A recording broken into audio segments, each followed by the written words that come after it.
Assalamualaikum warahmatullahi wabarakatuh. Halo, nama saya Selvia Anggrayani. Saya berasal dari kelas A2 PGSD dengan NIM 22060097.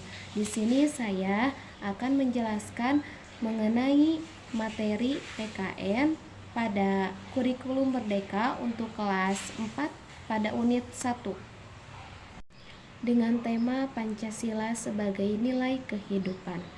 Garuda Pancasila merupakan lambang negara Indonesia, burung Garuda yang gagah dan perkasa. Perisai Garuda Pancasila memuat simbol-simbol dari sila-sila Pancasila. Pancasila adalah dasar negara Indonesia yang berfungsi sebagai pedoman hidup bangsa Indonesia. Pengamalan nilai-nilai Pancasila dilakukan di mana saja, baik itu di lingkungan rumah, sekolah, masyarakat, ataupun sebagainya. Sila pertama. Sila pertama dilambangkan dengan simbol bintang. Artinya, Indonesia memiliki beragam agama, yaitu mulai dari agama Islam, Katolik, Konghucu, Buddha, Hindu, dan masih banyak lagi. Sila pertama Pancasila berbunyi ketuhanan yang Maha Esa. Dijelaskan bahwa sila pertama mengajarkan bahwa kita harus takwa dan patuh kepada Tuhan yang Maha Esa. Makna dari sila pertama Pancasila. Yang pertama, percaya dan takwa kepada Tuhan yang Maha Esa sesuai dengan kepercayaannya masing-masing. Yang kedua, menghormati dan bekerja sama antar pemeluk agama sehingga terciptalah kerukunan. Yang ketiga, tidak memaksakan orang lain untuk mengikuti agama kita. Lalu di sini ada penerapan sila pertama Pancasila dalam kehidupan sehari-hari. Apa saja? Yang pertama, menjalankan ibadah sesuai dengan kepercayaan dan tata caranya masing-masing. Yang kedua, bersikap jujur. Yang ketiga, berdoa sebelum belajar dan sesudah belajar. Sila kedua Pancasila yang berbunyi kemanusiaan yang adil dan beradab.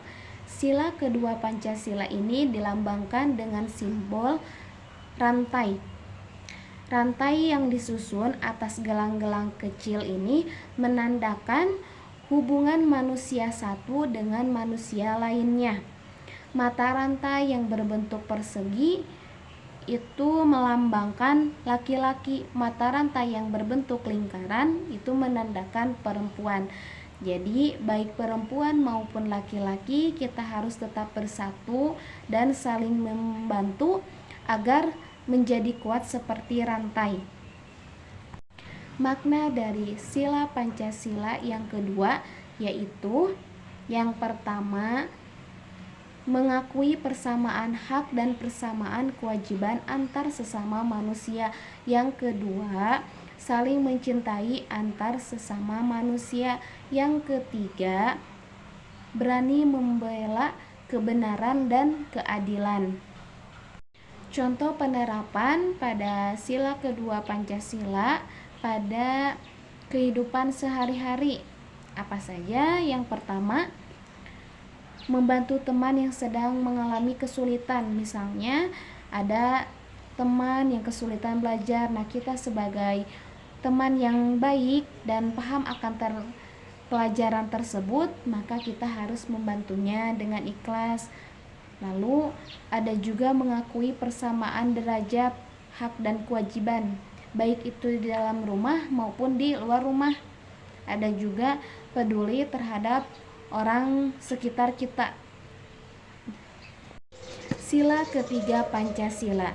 Sila ketiga Pancasila dapat dilambangkan dengan simbol pohon beringin. Pohon beringin merupakan pohon yang besar yang bisa digunakan untuk berteduh di bawahnya. Hal ini dapat diartikan bahwa kita sebagai negara Indonesia, di mana semua rakyat Indonesia dapat berteduh di bawah naungan negara Indonesia. Tak hanya itu saja, pohon beringin memiliki akar dan salur yang menjalar ke seluruh arah.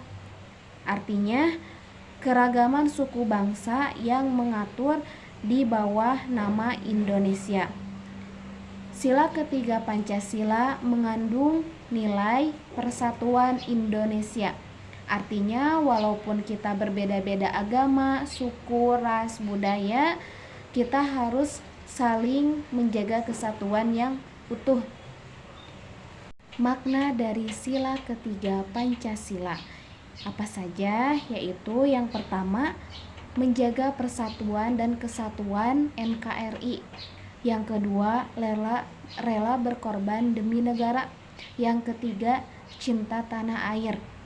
Lalu penerapan dalam kehidupan sehari-harinya apa saja? Yang pertama, bermain dengan teman yang berbeda suku. Artinya, jika di sekolah ataupun kuliah ada teman yang berasal dari Pulau Jawa, nah kita jangan menjauhinya, tetapi kita berteman dengan rukun.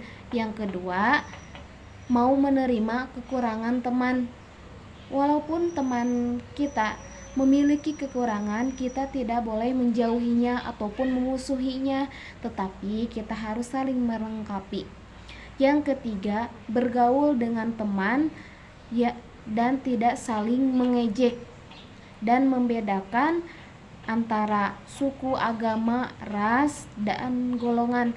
Jadi dalam berteman, walaupun berbeda agama, suku, ras, kita harus saling menjaga, berteman dengan baik, dan lainnya. Sila keempat Pancasila. Sila keempat Pancasila dilambangkan dengan simbol kepala banteng. Simbol kepala banteng memiliki arti sebagai hewan sosial yang gemar dan suka berkumpul. Seperti halnya dalam musyawarah, semua orang-orang berdiskusi untuk melahirkan suatu keputusan. Sila keempat Pancasila mengandung nilai kerakyatan yang dipimpin oleh hikmat kebijaksanaan dalam permusyawaratan perwakilan. Artinya, jika ada permasalahan sebaiknya diselesaikan dengan cara musyawarah. Makna dari sila keempat Pancasila yaitu yang pertama, mengutamakan kepentingan negara dan masyarakat. Yang kedua, mengutamakan musyawarah dan berdiskusi dalam mengambil keputusan. Yang ketiga, tidak memaksakan kehendak orang lain.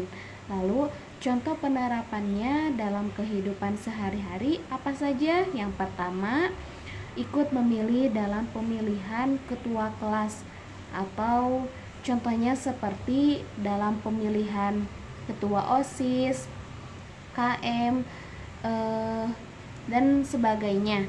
Lalu yang kedua, melaksanakan diskusi kelompok atau kelas. Yang ketiga, menerima dan melaksanakan hasil musyawarah yang telah disepakati. Sila kelima Pancasila. Sila kelima Pancasila dilambangkan dengan simbol padi dan kapas. Padi dan kapas memiliki arti pangan dan sandang yang mengandung makna bahwa syarat utama negara yang adil adalah mencapai kemakmuran untuk rakyatnya secara merata. Sila kelima Pancasila mengandung nilai keadilan bagi seluruh rakyat Indonesia, di mana sila kelima Pancasila ini menunjukkan bahwa setiap orang harus diperlakukan secara adil. Sila kelima Pancasila mengakui persamaan sosial.